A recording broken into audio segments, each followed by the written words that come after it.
Hello everyone. So good morning to all of you and welcome to your Super 20 Institute. So first of all, I will teach you physics here. और हम अपना syllabus cover up करने से पहले मैं कुछ आपको important terms बताऊंगी which we are cover in this whole syllabus. Firstly हम क्या इसमें complete करेंगे? That is the NCERT book. And NCERT book के inside आपके पास जो होते हैं in-text questions. We should complete this also. And further is the back exercise. And next आपके पास आता है आपका कंप्लीट सिलेबस होने के बाद दैट इज जैसे आपका चैप्टर कंप्लीट होता है उसके बाद आपके जो क्वेश्चंस हैं which is based on your JEE main as well as your NEET exams. ये सारी टर्म्स हम क्या करेंगे इसमें कवर अप करेंगे और इसको कंप्लीट करेंगे। तो हमारा मेन फोकस किस टर्म पे रहेगा? First of all that is on your NCERT syllabus. whenever you should complete your NCERT syllabus, some questions are based on your in-text questions as well as some questions are based on your JEE main questions or for your competitive exam purposes। वो चीज़ हम इसमें क्या करेंगे? Complete करेंगे। चलो now let's come to the point। next आपके पास क्या आता है? first term that is first topic of your syllabus of your physics books। आपको पता है what is the name of your first unit? Electric charge and field. That is the Electric charge and field. yes, electric charge and field is the subunit, but your unit name is unit 1, that is the electrostatics।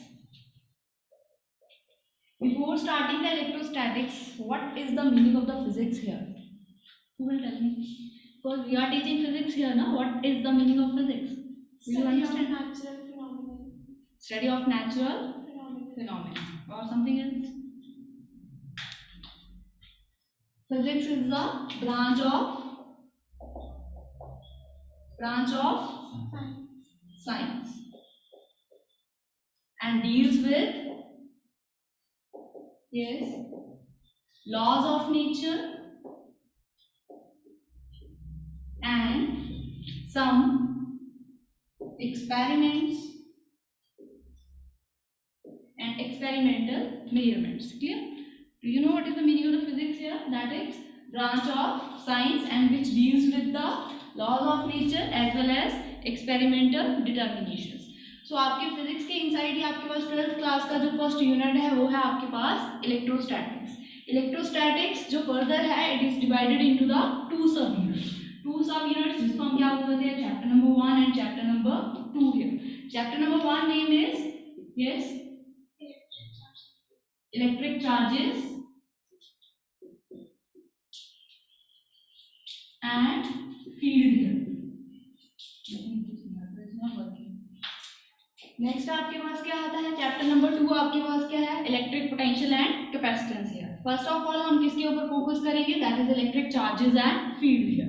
Electric charges and field here. उससे पहले आपको electrostatic का meaning पता होना चाहिए। सो what is the meaning of the electrostatic?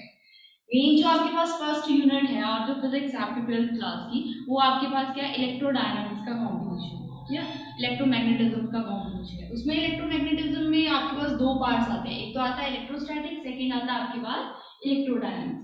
जो electrostatic है, electro का मीनिंग क्या होता है? चार्जेस, एंड स्टैटिक का मीनिंग क्या होता है? That is the rest.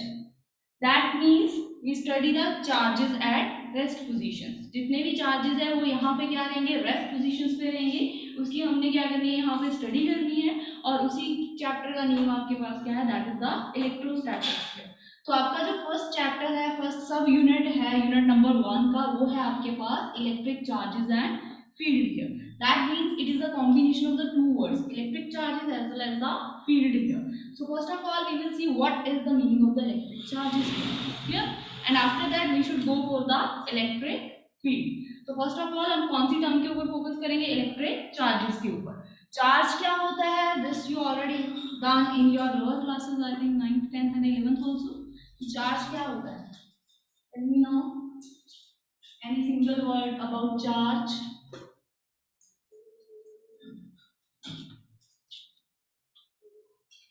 Okay, you can see electric charge। Note down करते हैं साथ साथ जो भी आपको इम्पोर्टेंट होती है। तो इलेक्ट्रिक चार्ज का मीनिंग आपके पास क्या है? फर्स्टली मैंने क्या बताया? इलेक्ट्रोस्टैटिक का मीनिंग। इलेक्ट्रोस्टैटिक का मीनिंग क्या होता है? That is the electric charges when they are placing at a rest position. Rest position that means हमने वो स्टडी करनी है when all the charges they are placing at a rest position.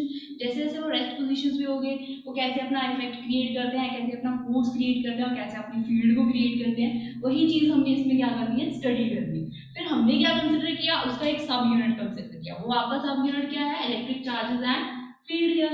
जो electric charges and field है वो दो word का combination है, electric charge as well as the field here. That means जो इलेक्ट्रिक चार्ज है वो अपनी एक फील्ड को क्रिएट करेगा, अपने एक फोर्सेस को क्रिएट करेगा। उससे पहले हमें इस वर्ड का मीनिंग पता होना चाहिए। अगर हमें इसका मीनिंग पता है, इसकी इंट्रोडक्शन पता है, इसकी प्रॉपर्टी पता है, उसी को यूज करके हम क्या करेंगे, आगे उसकी फील्ड को क्रिएट करेंगे। सो फर्स्ट ऑफ ऑल हमने क्या देखना है, इलेक्ट्रिक चार्ज का मीनिंग। तो इलेक्ट्रिक चार्ज आपके पास क्या होता है, एक इंट्रिंसिक प्रॉपर्टी होती है। इंट्रिंसिक प्रॉपर्टी का मीनिंग क्या है आपके पास, that is the fundamental quantity. So what is the meaning of the fundamental quantity here? This you have already done in the 11th rule. So 7 fundamental quantities and 7 basic quantities you have done in your physics also in your first unit. तो 7 fundamental quantities आप read करते हो, but meaning आपको पता होना चाहिए कि fundamental quantities होती क्या है। That means no research further, कि इसके ऊपर हम कोई भी रिसर्च नहीं कर सकते। आप इसको एक बेसिक टर्म कंसिडर करोगे, स्टार्टिंग टर्म जिसको आप बोल देते हो, इसी को यूज करके आपने फर्दर इसको क्या करना है, यूज करना है और इसके इफेक्ट्स को देखना है। तो इसीलिए हम इसको क्या बोलते हैं, फंडामेंटल क्वांटिटी बोलते हैं। क्यों बोलते हैं, क्योंकि ये आपके पास क्या होती है, एक बेसिक टर्म होती है। और जो आपने 11th में रीड करा है 7 fundamental quantities here like a mass, time, temperature and electric current, luminous intensity here, ठीक है, वो सारी आपके पास क्या आ जाती हैं, फंडामेंटल क्वांटिटीज में आती है। वो कैसे आती है, क्योंकि हम उसको क्या करते हैं, as a basic term consider करते हैं। उसकी हम फर्दर क्या नहीं करते, रिसर्च नहीं करते हैं और ना ही उसको किसी और चीज़ से डिराइव करते हैं। हम उसको एज इट इज वहाँ पे क्या करते हैं, कंसिडर करते हैं। तो इसीलिए हम उसको क्या बोलते हैं, फंडामेंटल क्वांटिटी बोलते हैं। Is it clear? तो नेक्स्ट आपके पास मैंने क्या बताया, इलेक्ट्रिक चार्ज आपके पास एक इंट्रिंसिक प्रॉपर्टी है, जिसको हम क्या बोलते हैं, फंडामेंटल क्वांटिटी बोलते हैं और इसको बेसिक टर्म भी बोल देते हैं। बट इसके ऊपर हम फर्दर कोई भी रिसर्च नहीं कर सकते। तो मेन आता है आपकी इसकी जर्नल इंट्रोडक्शन। जर्नल इंट्रोडक्शन में आप क्या देखोगे कि इसकी हमें नोटेशन, सिंबल्स, यूनिट्स, ये सारे टर्म्स इसकी पता होनी चाहिए। तो इलेक्ट्रिक चार्ज का सिंबल होता है आपके पास प्लस क्यू या फिर स्मॉल क्यू। इस टर्म में आप इसको कंसिडर करोगे। और सेकेंड आपके पास क्या आता है, दैट इज द यूनिट। इसको बताया unit, SI units, yes, that is the coulomb and it's symbol is C।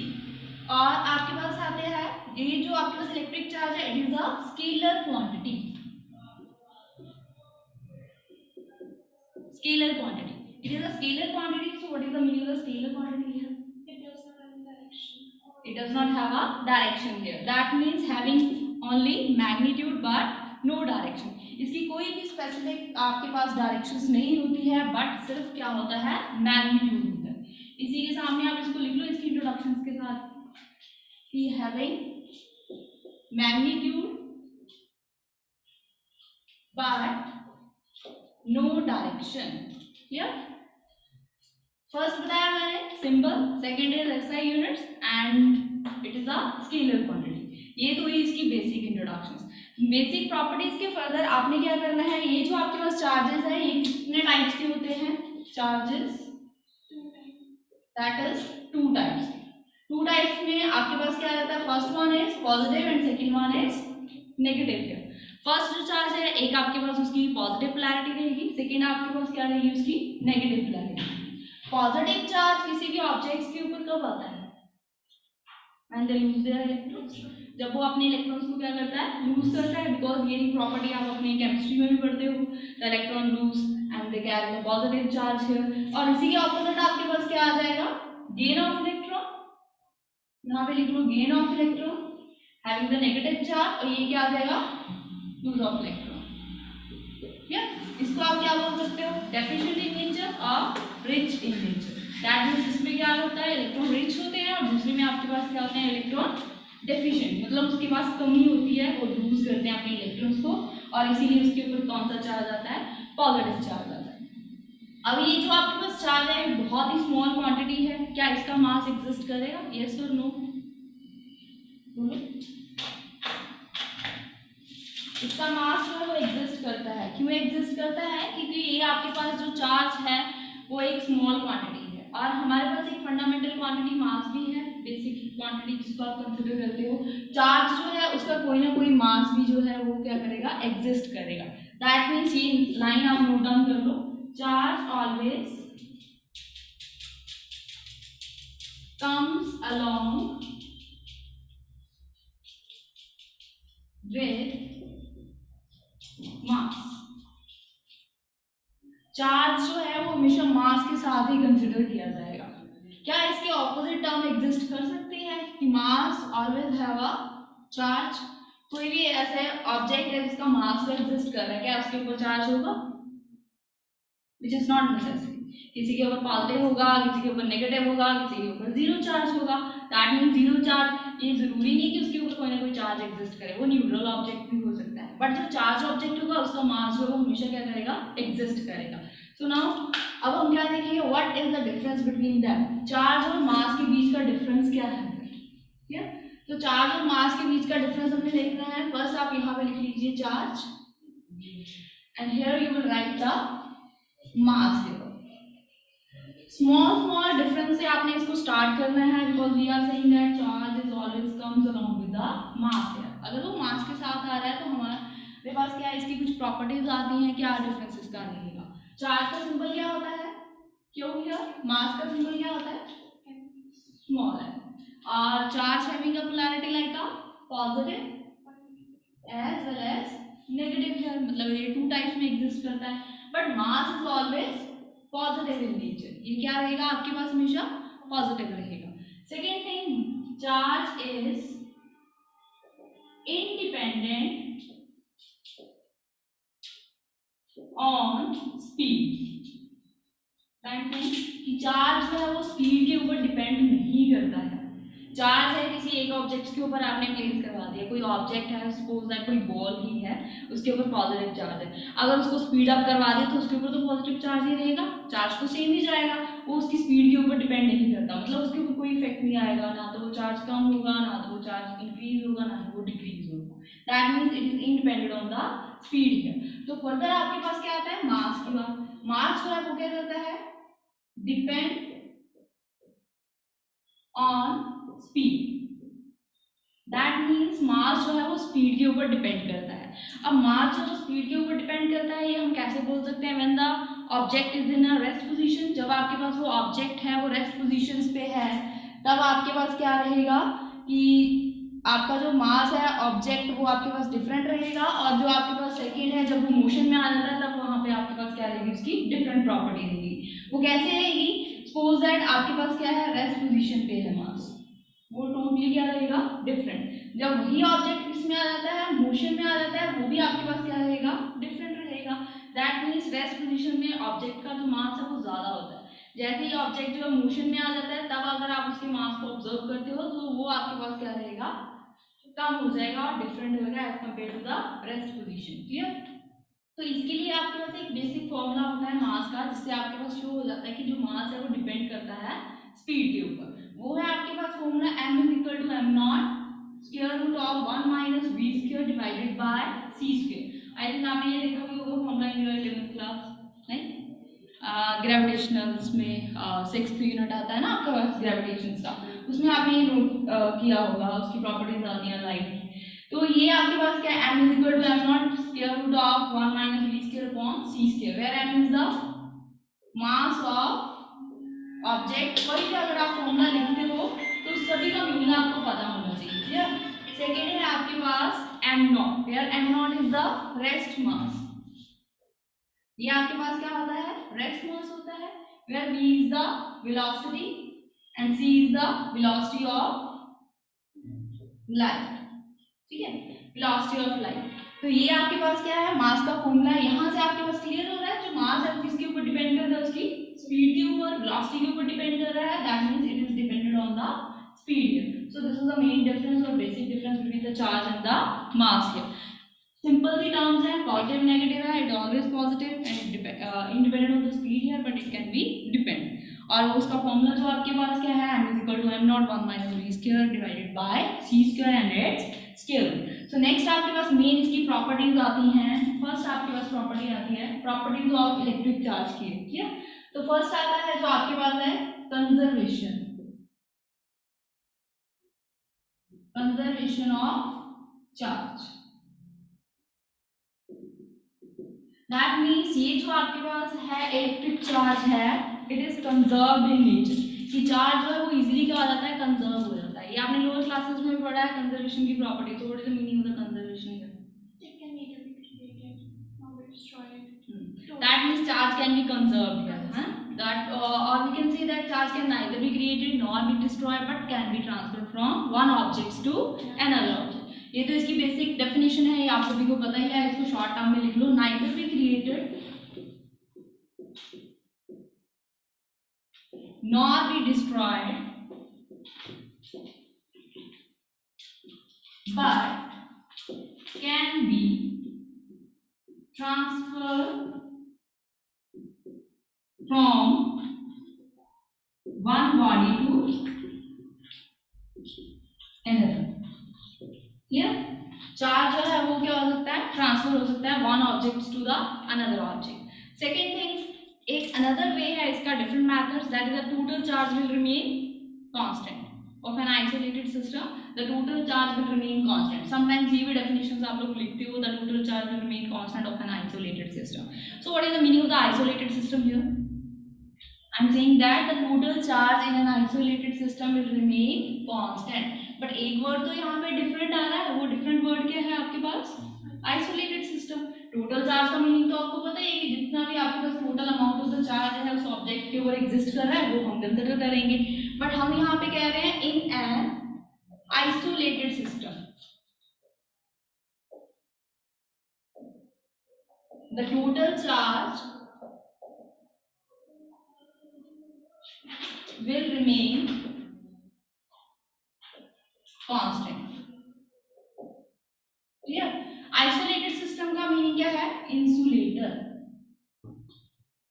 So what is the meaning of the insulator here? Which doesn't allow heat to pass through it. Heat और charges, क्योंकि यहाँ पे charges की बात हो रही है।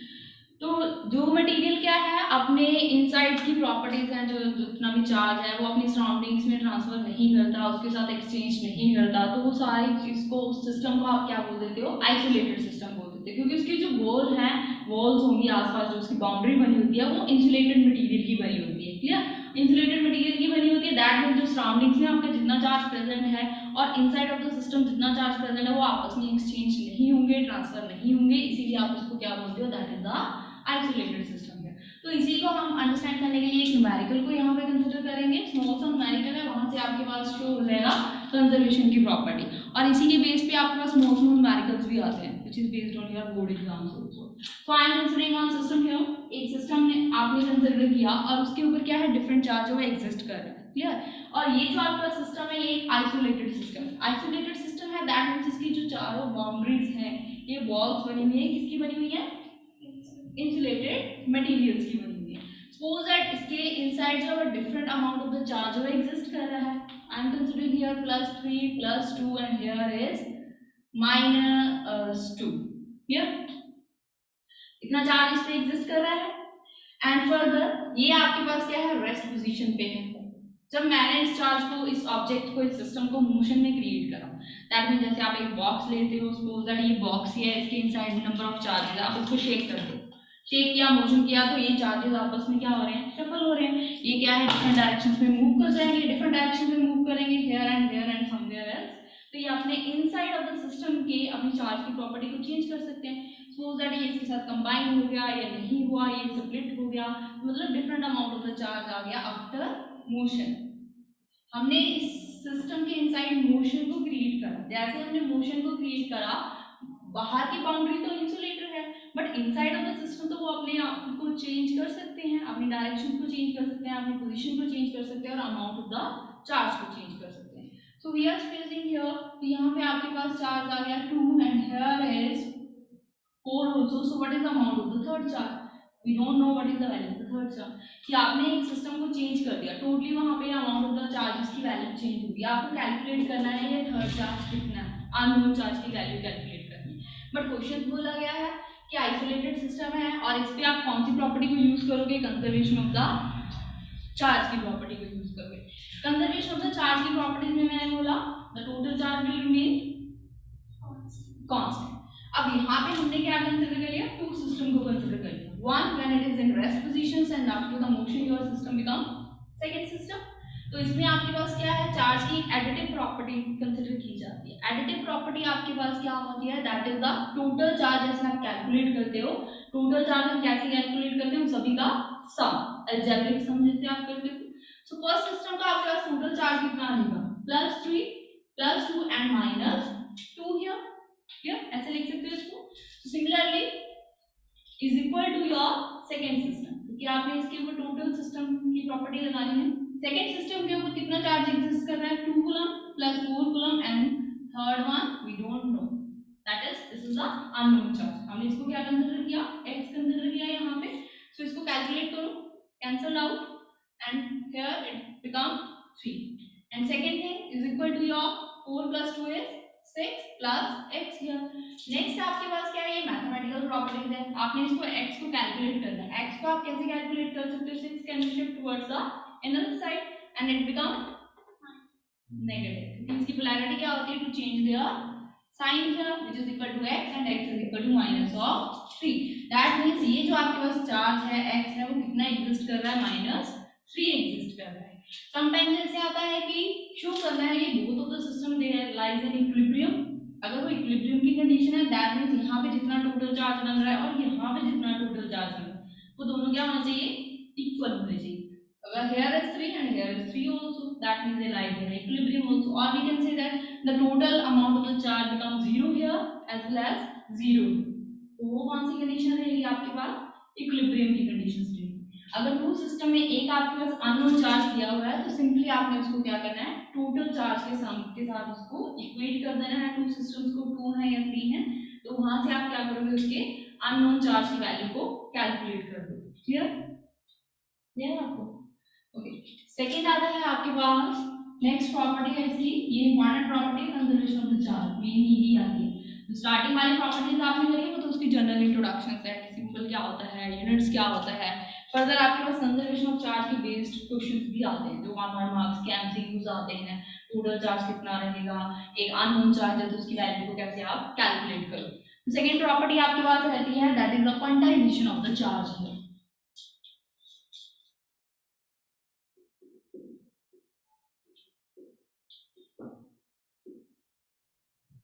ये वर्ड भी आपने सुना होगा, नेम सुना है कहीं पे आते जाते 11th में, quantization in chemistry also, yes. So what is the meaning of the quantization here, that is the charge available in a fixed amount. क्या लिख लीजिए इसको, mean charge available in a fixed amount, कि जितना भी आपके पास चार्ज है वो कितना अमाउंट उसका जो है वो अवेलेबल है इन अ फिक्स्ड अमाउंट, तो उस चीज को आप क्या बोलते हो, that is the quantization of charge बोलते हो। क्वांटाइजेशन ऑफ चार्ज क्या है, the charge amount of the charge available in a fixed amount, कितना फिक्स्ड अमाउंट उसका जो है आपके पास प्रेजेंट है। और एक आपके पास क्या आती है, इसकी एक पर्टिकुलर डेफिनेशन आती है, that means the smallest charge can exist independently on a single charge, कि इसमें जितना भी स्मॉलेस्ट चार्ज है वो इंडिपेंडेंटली एग्जिस्ट करता है। Or we can say that it is the integral multiple of your fundamental quantity, fundamental और basic quantity। Integral multiple बोलने से पहले आपको पता होना चाहिए जो बेसिक चार्ज है हम उसको ई इलेक्ट्रॉन्स के साथ रिप्रेजेंट कर देते हैं, इलेक्ट्रॉन के ऊपर नेगेटिव चार्ज, और इसकी वैल्यू क्या होती है, which is fix, that is 1.6 into 10⁻⁻19 coulomb. This is the standard value which you need to remember here. Clear, ये स्टैंडर्ड वैल्यू है, ये आपने याद रखना है। तो आपके पास जो चार्ज है वो पॉजिटिवली भी एग्जिस्ट करता है as well as negative form में भी एग्जिस्ट करता है। तो हम उसको कैसे बोल सकते हैं, दैट इज चार्ज की वैल्यू है मेरे पास, सपोज दैट +1 ई भी एग्जिस्ट करेगा, 2 electrons and up to so on n e electrons, n number of electrons. अगर नेगेटिव टर्म उसकी एग्जिस्ट कर रही है तो ये ऐसे आ जाएगी -2e -3e and up to so on -ne। अगर हम इन दोनों को कंबाइन करते हैं तो आपके पास क्या इसका ओवरऑल रिजल्ट रहता है, that means Q is equal to plus minus n e. ये जो स्मॉल एन है वो किसका मल्टीपल हो रहा है, that is the electric charge का। इलेक्ट्रिक चार्ज जो है, जो आपके पास स्मॉल ई है, ये आपके पास क्या है, एक फंडामेंटल क्वांटिटी। क्लियर? ये आपके पास क्या है, एक फंडामेंटल क्वांटिटी है, और इसको आप बेसिक क्वांटिटी भी बोल सकते हो। और यहाँ पे आपके पास क्या रहेगा कि ये जो आपके पास क्यू है, Q is equal to n into e here, that is n is the integer, n is the integer है।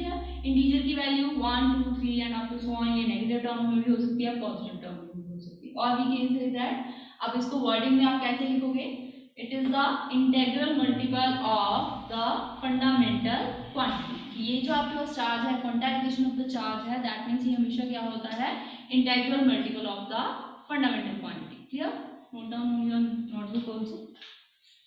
सो फर्दर आपके पास क्या है, इसकी जो प्रॉपर्टी लाइज करती है, जो क्यू है which does not equal to in a decimal form 2.5 और we can say that 3/7। Charge की जो वैल्यू है वो तो डेसिमल फॉर्म में या फिर रैशनल फॉर्म में एग्जिस्ट नहीं करेगी। क्लियर? अगर आपके पास टोटल रिजल्ट इस टर्म में आता है तो उसका आंसर क्या आ जाता है, डज नॉट एग्जिस्ट। अगर तो आपके पास डायरेक्ट आता है -30, -40, +40, तो वो आपके पास एक सिंगल इंटीजर आता है चार्ज की वैल्यू, तो वो आपके पास क्या करेगी, सिस्टम में एग्जिस्ट करेगी। अब इसी को अंडरस्टैंड करने के लिए हम एक स्मॉल सा न्यूमेरिकल करेंगे। देखिए, क्या ना, चार्ज ऑफ क्वांटाइजेशन के ऊपर ही बेस्ड है आपके पास। Can charge of 8 into 10⁻⁻18 coulombs given to a body,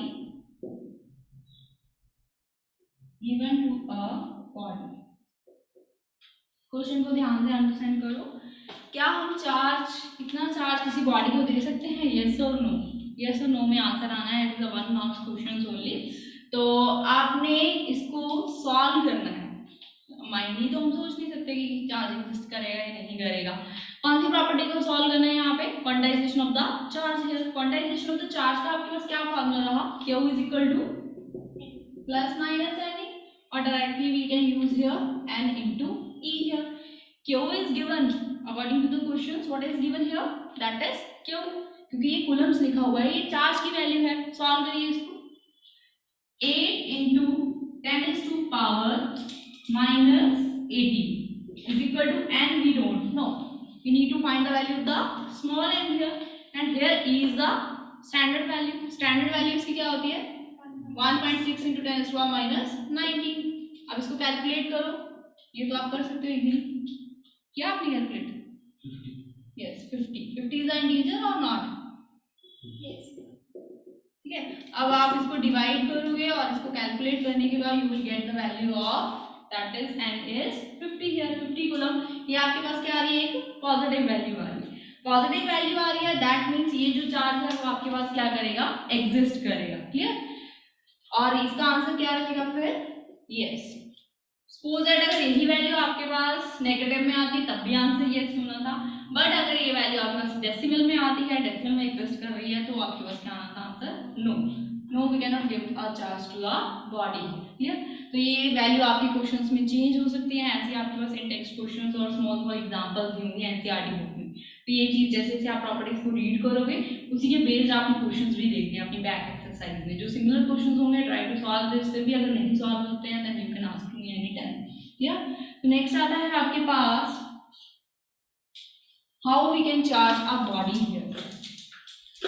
अब किसी भी ऑब्जेक्ट्स को हमने क्या करना है, चार्ज करना है। उसको कैसे चार्ज कर सकते हैं, there are the 3 different ways to charge a body here. Clear? Next topic का नेम है how to charge a body.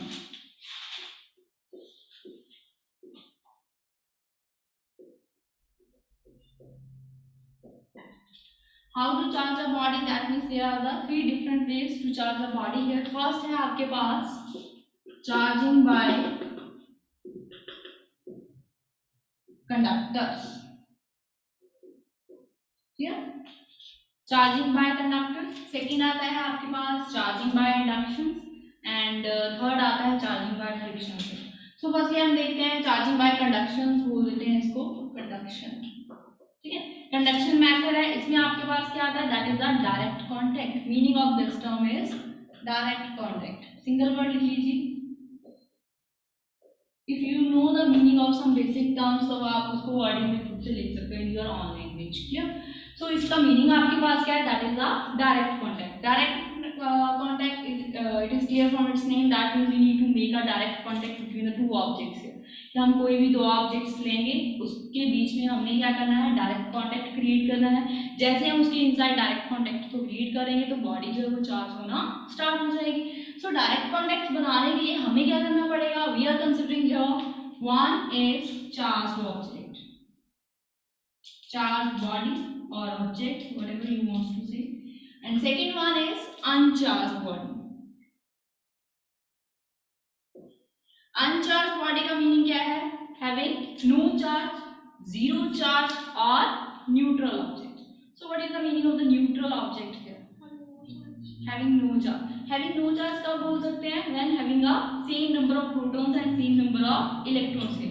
Any atom having a same number of protons or same number of electrons, that means they get neutralized. वो आपस में क्या हो जाते हैं, neutralise हो जाते हैं। अगर किसी एक की भी क्वांटिटी अप एंड डाउन जाती है तब उसके ऊपर क्या है, चार्ज जो है वो एग्जिस्ट करता है।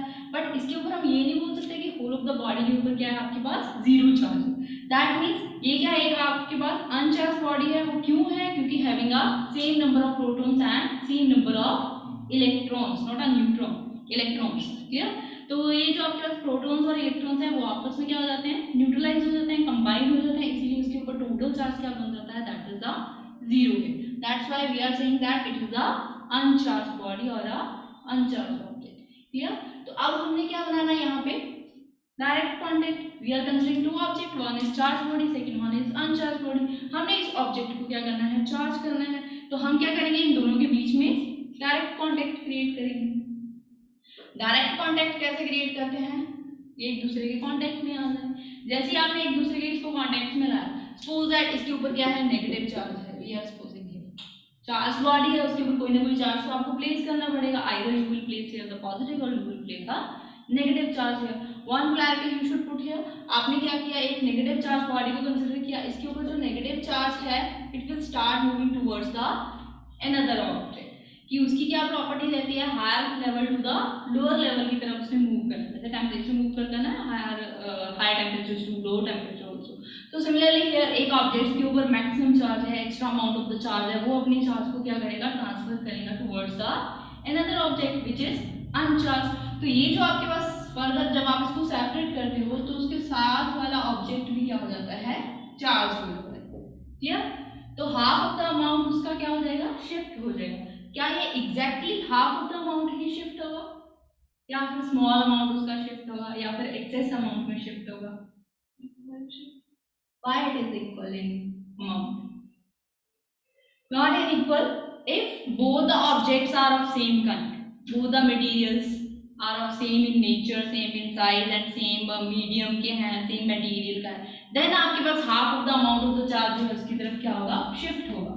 If material is different kind from the first one, कि जो आपके पास सेकेंड ऑब्जेक्ट है उसका मटेरियल डिफरेंट है, उसकी प्रॉपर्टी डिफरेंट है, उसका जो आपके पास क्या है, शेप डिफरेंट है, साइज डिफरेंट है, तब वो क्या होगा, उसमें जो अमाउंट ऑफ द चार्ज है वो डिफरेंट अमाउंट में शिफ्ट होगा। आइदर स्मॉल अमाउंट उसमें शिफ्ट हो जाएगा या फिर थोड़ा सा ज़्यादा उसमें अमाउंट शिफ्ट हो जाएगा, बट वो इक्वल अमाउंट में शिफ्ट नहीं होगा।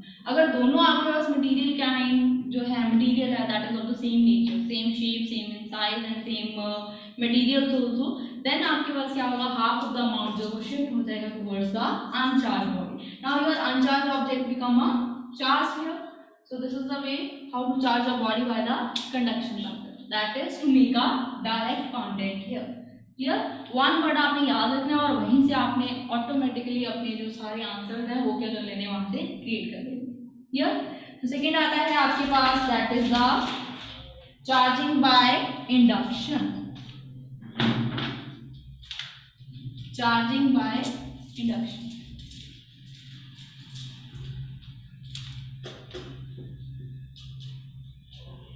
Charging by induction, this is your second way which is used to charge a body here. अब कोई भी ऐसी बॉडी है, आपको उसको क्या करना है, चार्ज करना है। So by using the induction method है।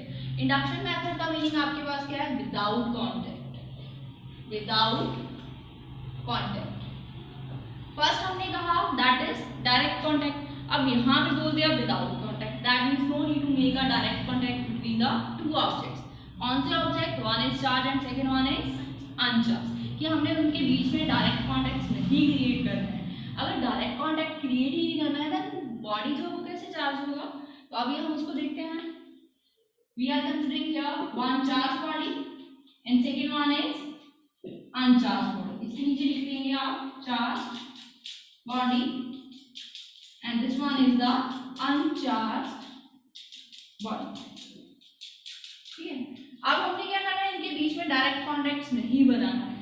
We should not make any kind of the direct contact here। अगर हम डायरेक्ट कॉन्टैक्ट नहीं बनाएंगे तब हमें क्या करना पड़ेगा इसके इनसाइड, कि आपको क्या करना है, सिर्फ इसके नियर अबाउट लेके आना। वो नियर अबाउट इसको कैसे लेके आओगे, आपने इसको थोड़ा सा इसके नियर अबाउट प्लेस करना है। जितना ये डिस्टेंस है, ये डिस्टेंस इसको कम कर दो। आपने इसको नियर अबाउट प्लेस किया, सपोज दैट ये नेगेटिव है, तो इसके ऊपर क्या आ जाएगी, चार्ज है ये पोलराइज्ड हो जाएगा। अनचार्ज बॉडी है, ये क्या हो जाएगा, पोलराइज्ड, इट गेट पोलराइज्ड है। So what is the meaning of the polarized है, पोलराइज्ड का मीनिंग आपके पास क्या है, चार्ज सेपरेशन, पढ़ते हो ना केमिस्ट्री में। पोलराइज्ड का मीनिंग क्या है, here is negative charge, that means this line and this side become a positive in nature, क्योंकि जो न्यूट्रल चार्ज है, जो आपके पास अनचार्ज बॉडी है, वो तो न्यूट्रलाइज्ड है ना। बट अगर हम उसको क्या रखेंगे, किसी चार्ज ऑब्जेक्ट के नियर अबाउट रखेंगे, तो वो उसका कोई ना कोई इफेक्ट तो उसके ऊपर क्रिएट होगा। तो वो जो आपके पास अनचार्ज बॉडी है, वो खुद से भी क्या हो जाएगी, पोलराइज्ड होना स्टार्ट हो जाएगी। पोलराइज्ड का मीनिंग आपको क्या बताया मैंने, that is the charge separation. Charge separation, if here is negative in charge and this side become a positive, if here is positive then this side become a negative, opposite charge polarity आएगा। तो यहाँ पे आपके पास क्या आ गया, negative charge. Clear, तो अब हमने क्या किया, इस अनचार्ज बॉडी को क्या कर लिया, पोलराइज्ड कर लिया। पोलराइज्ड कर लिया, अब इसके ऊपर टू चार्जेस शो हो रहे हैं, हमने क्या लेके आना है, single amount of the charge लेके आना, सिंगल टाइप का चार्ज इसके ऊपर लेके आना है, तभी ये ऑब्जेक्ट आपके पास क्या होगा, चार्ज ऑब्जेक्ट कंसिडर होगा। तो इसके आपके पास फर्दर टू मेथड्स आते हैं। टू मेथड्स आपके पास कौन से आते हैं, सपोज दैट हमने इसको ए ऑब्जेक्ट कंसिडर किया, this is your B, this one is A and this one is B।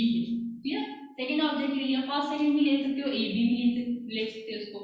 First method आपके पास क्या रहेगा कि B ऑब्जेक्ट के पास एक कंडक्टिंग मटेरियल ले आओ, दैट मींस थर्ड ऑब्जेक्ट ले आओ उसके पास। थर्ड ऑब्जेक्ट आप लेके आओगे तो ये जो चार्ज है उस थर्ड ऑब्जेक्ट की तरफ क्या हो जाएगा, ट्रांसफर हो जाएगा। कैसे हो जाएगा, अब A को आप भूल जाओ, ये जो आपके पास B ऑब्जेक्ट है, plus plus plus here minus minus minus here, यहाँ पे आपने इसको नियर अबाउट रखा हुआ है, सो दैट इसकी जो पोलैरिटी है वो क्या रहे, मेंटेन रहे। ठीक है, यहाँ पे आपके पास क्या है, नेगेटिव चार्ज है। ये आपके पास B ऑब्जेक्ट, आपने यहाँ पे कंडक्टिंग मटेरियल को इसके कांटेक्ट में प्लेस कर दिया। Conducting material suppose that third one is C object आपने कंसीडर कर लिया, और यहाँ पे जो नेगेटिव चार्ज है वो क्या करेगा, शिफ्ट होना स्टार्ट हो जाएगा, शिफ्ट हो जाएगा वो दूसरी साइड। जैसे हम इसको क्या करेंगे, सेपरेट करेंगे, तो आपके पास जो B ऑब्जेक्ट है having a single charge polarity. कैसे, अब यहाँ पे इसको शो कर देते हैं, this is your A, diagrams बना लो तो ये आपको बहुत ही इजीली क्लियर हो जाता है, फिर आपको वर्डिंग लिखने की जरूरत नहीं।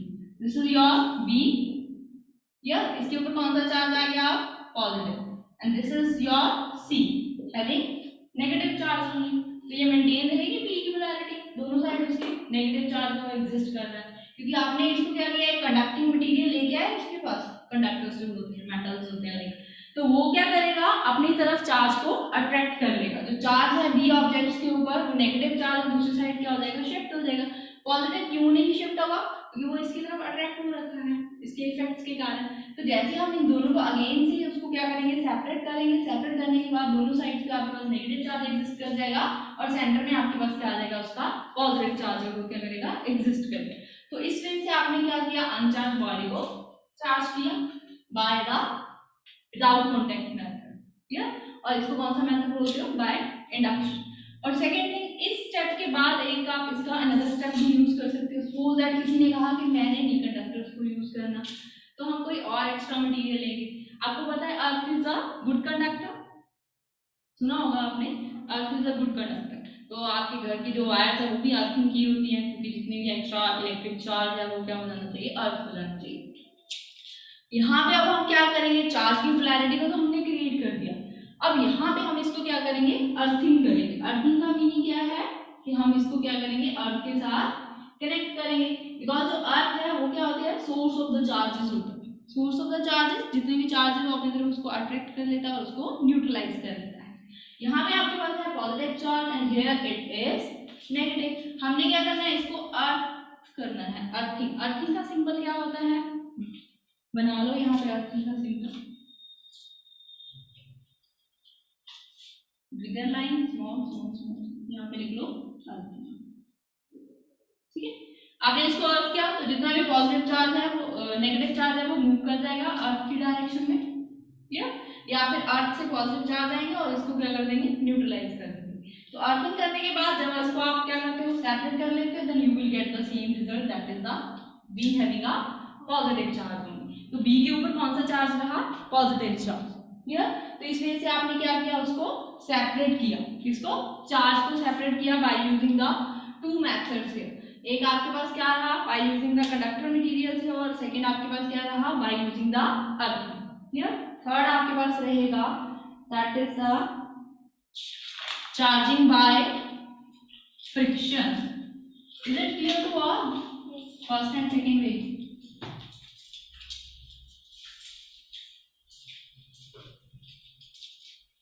तो थर्ड आता है आपके पास charging by friction. So what is the meaning of the friction here? This word you have done in your 11th also, in your 4th unit of your 11th class, that is the physics here, na whole of the chapter है वहाँ तो friction. So what is the meaning? Force that exists between two bodies. Force of cohesion or adhesion. Cohesion or adhesion. And something else? Opposition of motion. Yes, opposing force between the two objects, na. One is in opposite direction, second one is when we are rubbing the two objects, they will create a force of friction here. That means this kind of the force is known as the friction here. Friction का meaning भी same रहेगा, and we need to create a opposing force here between the two objects. So same things we are using here. Friction का meaning आपको पता है, that is the opposing force. कोई भी word आप लिखते हो तो आप सभी को उसका मीनिंग पता होना चाहिए कि क्या मीनिंग है, क्लियर। तो फ्रिक्शन का मीनिंग क्या है यहाँ पे, that is the opposing force, we need to create a force of friction between the two objects. तो एक ऑब्जेक्ट हमने यहाँ पे कंसीडर किया, इस ऑब्जेक्ट्स को थोड़ा सा डिफरेंट सा बना लेते हैं, ठीक है। तो हम इसको क्या कर रहे हैं, आपस में रब कर रहे हैं, इसीलिए यहाँ पे मैंने थोड़ा सा इसको स्क्रैचेस से दिखाए हैं कि आपस में हम इनको क्या कर रहे हैं, रब कर रहे हैं। रब कर रहे हैं that means opposing force create कर रहे हैं। जैसे हम किसी भी टू ऑब्जेक्ट्स को आपस में रब करते हैं तो वो ऑब्जेक्ट जो क्या हो जाता है, इलेक्ट्रिकली चार्ज्ड, इलेक्ट्रिकली चार्ज हो जाता है। क्यों होता है, क्योंकि उसकी काइनेटिक एनर्जी क्या हो जाती है, yes, kinetic energy is increase और डिक्रीज, इंक्रीज। आप अपने हैंड्स को रब करें, you will feel the thermal energy, आपके हैंड्स जो है वो वार्म अप हो जाते हैं, हीट आप फील करते हो due to the force of friction here. So similarly you are considering the two objects A and B here, आपने उन दोनों को आपस में रब किया, जैसे आप उसको रब कर रहे हो वो इलेक्ट्रिकली चार्ज होना स्टार्ट हो जाते हैं और उनकी काइनेटिक एनर्जी क्या होती है, इंक्रीज होती है। क्यों इलेक्ट्रिकली चार्ज होते हैं, काइनेटिक एनर्जी इंक्रीज होती है, दैट मीन्स थर्मल एनर्जी क्या हो जाती है, इंक्रीज हो जाती है। थर्मल का मीनिंग क्या होता है, हीट, तो उसकी हीट एनर्जी क्या होने लग जाती है, इंक्रीज होना स्टार्ट हो जाती है। अगर फिर भी किसी को टू ऑब्जेक्ट्स के बीच में नहीं पता तो आप अपने हैंड्स को रब करके देख सकते हो, आपके हाथों के इनसाइड आपकी जो हीट एनर्जी है वो क्या हो जाती है, इंक्रीज होना स्टार्ट हो जाती है, क्लियर। तो हम इसको क्या बोल सकते हैं कि इसकी काइनेटिक एनर्जी इंक्रीज हुई, थर्मल एनर्जी इंक्रीज हुई, और ये जो आपके पास ऑब्जेक्ट है वो इलेक्ट्रिकली चार्ज होना स्टार्ट हो गए। इलेक्ट्रिकली चार्ज होना स्टार्ट हो गए दैट मीन्स इसके इनसाइड जो है वो इलेक्ट्रॉन प्रोटॉन्स तो एग्जिस्ट कर ही रहे हैं। जो इलेक्ट्रॉन्स है वो थर्मली जब एक्साइटेड होना स्टार्ट हो जाते हैं तो वो इलेक्ट्रॉन जो है वो मूव होना स्टार्ट हो जाते हैं, क्योंकि वो क्या है, काइनेटिक एनर्जी को क्या कर लेते हैं, गेन कर लेते हैं, ठीक है। उनकी काइनेटिक एनर्जी इंक्रीज हो जाती है तो वो क्या करते हैं, lower state to higher state की तरफ मूव करते हैं। तो सेम थिंग इज हियर कि one objects to second objects की तरफ क्या करेंगे, वो मूव करना स्टार्ट करेंगे। सो दैट मीन्स जैसे ही आप इसको फोर्स ऑफ फ्रिक्शन को क्रिएट करते हो तो आपके पास दोनों ऑब्जेक्ट्स जो है वो क्या हो जाते हैं, चार्ज हो जाते हैं, पॉजिटिव पॉजिटिव या नेगेटिव। क्लियर? तो वो क्या है, सेम थिंग्स आप पॉजिटिव के लिए भी कंसिडर कर सकते हो, सेम थिंग्स आप नेगेटिव ऑब्जेक्ट्स के लिए भी कंसिडर कर सकते हो, क्योंकि आपके पास जो चार्ज है वो क्या कर जाएगा, मूव कर जाएगा due to the increase in kinetic energy as well as the thermal energy here. Clear? आप इसकी बेस्ट एग्जांपल्स हैं, ये 3 टॉपिक्स आपके एनसीईआरटी बुक में दिए हुए हैं स्टार्टिंग में, कि what is the meaning of the electric charger and how we can charge the body here by using the different ways, and तीनों में वेज करने हैं, उसकी कंप्लीट आपने होल ऑफ द पैराग्राफ जो भी आपकी बुक में दिया वन टाइम उसको रीड कर लेते हैं। द मेन कॉन्सेप्ट जो है वो आपको समझ में आ गया है और आपने उसको अपनी ऑन वर्डिंग में लिखना है। Clear? And number of examples are there which is given in your book also. And further आपके पास क्या है कि फोर्स ऑफ फ्रिक्शंस की आपने एग्जांपल्स देखी हैं। फोर्स ऑफ फ्रिक्शंस की examples I am having a this pen which is plastic in nature. से आप लोअर क्लास में क्या करते हो, पेन को आप अपने हेयर्स के साथ रब करते हो। 9th एंड 10th में एक एक्सपेरिमेंट होता है, स्मॉल सी एक्टिविटी दी होती है आपकी बुक में। या तो आप इसको क्या करते हो, अपने हेयर्स के साथ रब करते हो। जैसे आपने हेयर्स के साथ रब करने के बाद आपने इसको क्या करना है, स्मॉल पीसेस ऑफ पेपर के नियर अबाउट लेके जाना है। जैसे ही आपने स्मॉल पीसेस ऑफ पेपर के नियर अबाउट लेके जाते हो, तब जो पीस ऑफ पेपर है वो इसकी तरफ क्या होते हैं, अट्रैक्ट होना स्टार्ट हो जाते हैं। क्यों होते हैं? क्योंकि वो क्या होते हैं, लाइटिंग वेट के होते हैं। और जैसे आप इसको रब करते हो तो ये ऑब्जेक्ट क्या हो जाता है, इलेक्ट्रिकली चार्ज हो जाता है। तो आपके पास इसके बाद जो इसको आप दूसरे ऑब्जेक्ट्स के पास लेके जाओगे, जो आप ऑपोजिट पोलैरिटी होंगे, लाइट वेटेड होंगे, वो इसकी तरफ क्या हो जाएंगे, अट्रैक्ट हो जाएंगे। तो ये तो थी सिंपल एग्जांपल। और जो आप अनदर एग्जांपल्स आप रीड करते हो, वन इज द गिलास रोड। ठीक है, तो इसको आपने सिल्क क्लॉथ के साथ क्या किया, रब किया। फोर्स ऑफ फ्रिक्शन यहाँ पे क्रिएट कर रहे हो। पेन को भी आपने हेयर्स के साथ फोर्स ऑफ फ्रिक्शन ही तो क्रिएट करा। तो ये आपके पास कौन सी एग्जांपल हुई, चार्जिंग बाय फ्रिक्शन हेयर, क्योंकि आपने पेन को किसके साथ चार्ज किया, by using a force of friction with your hairs also, और आपने उसको अनचार्ज ऑब्जेक्ट्स को अपनी तरफ अट्रैक्ट किया। तो सेकंड थिंग इज देयर कि आपने ग्लास रोड को कंसीडर किया, आप उसको क्या कर रहे हो, एक सिल्क क्लॉथ के साथ रब कर रहे हो। तो सिल्क क्लॉथ के साथ जैसे आप इसको रब कर रहे हो, और उसको मतलब रब करने के बाद जो आपके पास गिलास रोड है वो क्या हो जाएगी, इलेक्ट्रिकली चार्ज हो जाएगी। इलेक्ट्रिकली चार्ज हो जाती है, दैट मीन्स आप उसको एक प्लास्टिक रोड के पास लेके जाओगे। ठीक है, प्लास्टिक रोड के पास लेके जाओगे, ये आपके पास क्या हो जाएगी, चार्ज हो जाएगी ग्लास रोड। जब आपने इसको सिल्क क्लॉथ के साथ रब किया तो ये इसकी तरफ क्या हो जाएगी, अट्रैक्ट होना स्टार्ट हो जाएगी। अगर तो same kind of the charges होंगे तब तो वो क्या करेंगे, एक दूसरे को रिपेल करेंगे। Opposite charges they always attract. ये प्रॉपर्टी भी हमें पता है जो हमने पहले नहीं करी है, that is the similar charges always repel and opposite charges they will attract. तो कोई भी दो ऑब्जेक्ट्स अगर उनके ऊपर ऑपोजिट पोलैरिटी है, they always attract to each other and having a same polarity and they will repel to each other. तो इस तरह से आप क्या कर सकते हो, फोर्स ऑफ फ्रिक्शंस को यूज कर सकते हो for your different examples in your surroundings also. Clear? So that's all for today, rest we will discuss tomorrow. कल हम करेंगे that is the coulomb's law which is the main topic of your unit.